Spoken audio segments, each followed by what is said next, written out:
Hey, so I'm Ashley. I am from lightloveandspirit.com. If you're watching this on YouTube and not on lightloveandspirit.com, I highly suggest you go over there and check out the website because it has all of your spiritual questions, your intuitive questions, your mediumship development, and spirit activity. All of those things are covered on my website, lightloveandspirit.com.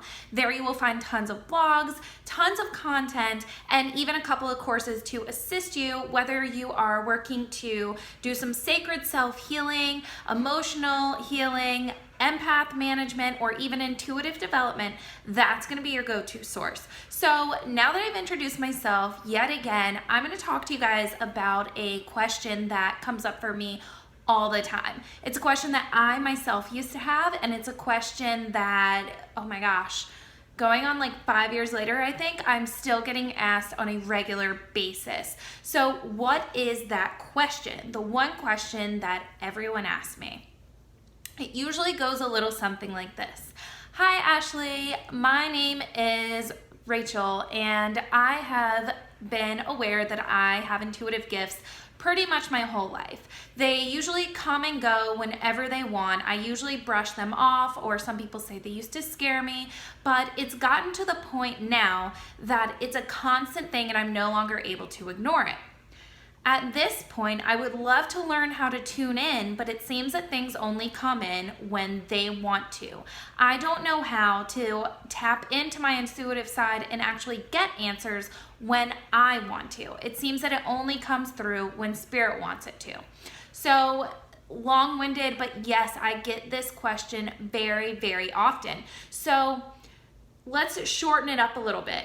Why is it that our intuitive gifts just kind of pop through whenever they want? Or if you're a medium, you hear things or you see things randomly. Why isn't it when we actually sit down and we take the time to focus that we're getting a blank slate? We're getting nothing. It's crickets. Why is this?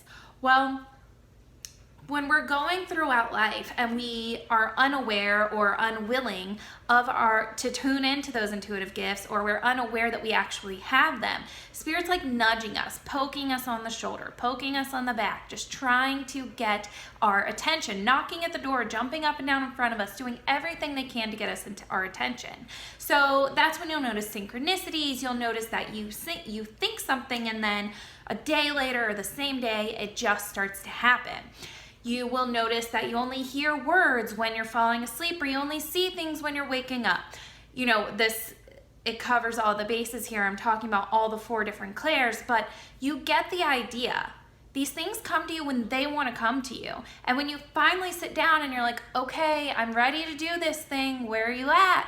And then you hear crickets, it can be very frustrating.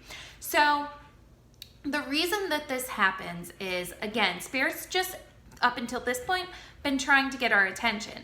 Now, when we go to tune in, most of the time we're going to be tuning in with the wrong clair, or we haven't made the space or broadened our awareness enough to connect. So there are 3 major things that you need to do if you want to willingly connect with your intuitive side, or with your spirit guides, or your mediumship abilities. That first thing is going to be to raise your vibration. So you have to raise your vibrational frequency to connect with spirit. I explain it like this. We have to raise ours to connect with them. They have to lower theirs to connect with us. We have to meet with them somewhere in the middle to have that good connection, that good line of communication, okay? So how do you do this? You can meditate, of course. Find things that you love to do. You can learn to change your thoughts and reprogram your mindset to think positively, to think optimistically, to see the good in every situation. That's a whole nother lesson for a whole nother day, though there are a couple blogs about how to raise your vibe on lightloveandspirit.com. So you're going to need to raise your vibe. The second is you're going to need to create space. You're going to need to create space for spirit to come through to you. So how do you do this? Again, there's that M word. You're going to need to meditate. You're going to need to make space in your awareness for the subtle messages that spirit brings in. And I am not telling you to go meditate to clear your head, because it's impossible. You cannot clear your head. You can make space. So you can go on a walking meditation. You can do something like wash the dishes. You can do something like wash your hair. For me, every single morning, that's when I connect with my higher self, is when I'm washing my hair, when I'm in the shower. So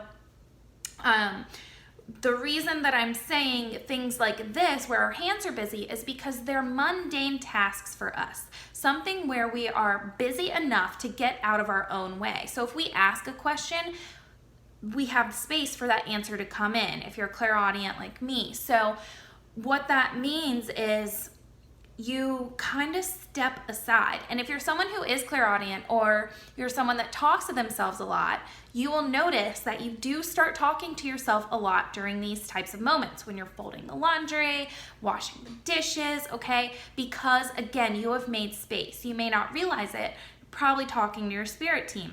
Pay attention to those conversations. That's another lesson for another day too. But so number 2 is you need to make space for the messages to come in. This means you need to open your mind too. So you need to be open, have an open heart and an open mind to the way that they're going to deliver things to you.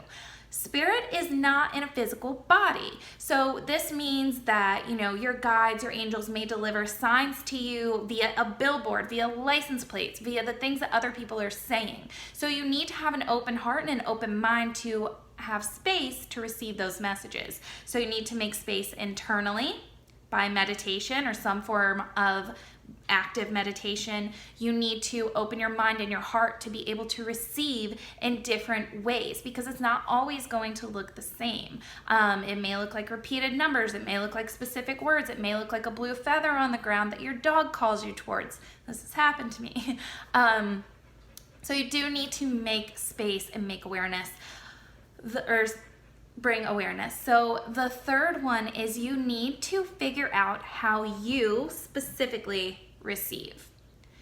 And this is what I mentioned with the 4 clairs. So many of us think like, oh, well, if I'm intuitive, then I must be seeing things. Or if I'm intuitive and I ask a question, and since before this is how things have worked for me, this is how it's going to come every time.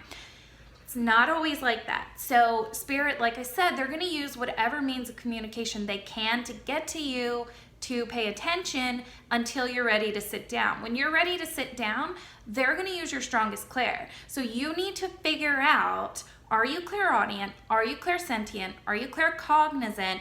Are you clairvoyant? Because this is how you're going to most easily receive. The way that you can do this is head on over to my website, lightloveandspirit.com, and I have a really fun free quiz that you can figure out which is your intuitive strength. From there, you can learn to do exercises, and I will actually send you some personally on your strongest clair. But from there, you can do exercises to learn to hone in on it, to see when it's in action, because it's in action a lot more than you think. So, for example, someone who is clairaudient, they may hear things when they're laying down to go to sleep, or they may hear music or bumps or thumps that other people don't hear. One way for a clairaudient person to really tune into that is to sit outside, take a few deep breaths, really get grounded, close your eyes, and become aware of all the sounds around you. What you then want to do is hone in on each of those sounds individually. So you would focus on, okay, I'm hearing birds chirping. How many different kinds of birds am I actually hearing? How far away are they? I'm hearing a lawnmower. How far away is it? And what yard is it in? This is what I mean by bringing awareness, because those sounds, those things are around us all the time, but we don't typically notice them because we're so used to them. It's the same way with spirit. So this is what you want to do to really get your intuitive gifts working for you when you want them to. You need to raise your vibration, you need to make space and bring awareness, and then you also need to figure out which is your strongest clair so that you can hone in on that. If you are like, yes, yes, yes, this is me, I'm ready to do this, I have a course on my site called the Intuitive Development and Progression Program. This is a complete video course. It walks you through each clair, so you actually get all 4 of the clairs and how to hone in on them, because once you start honing in on your strongest, the others kind of naturally follow suit. Inside of that, there's also a workshop for connecting with your spirit guides on how to do automatic writing to get channeled messages instantly. This also helps with validation because you kind of get out of your own way. It's another one of those mundane tasks. And there's tons of crystal videos. There's chakra information in there. There's tons of stuff that you need to get started to really hone in on this, see the beauty of it, and allow it to guide you through life. So check me on out at lightloveandspirit.com, and please send me all your questions. I'm here to answer them.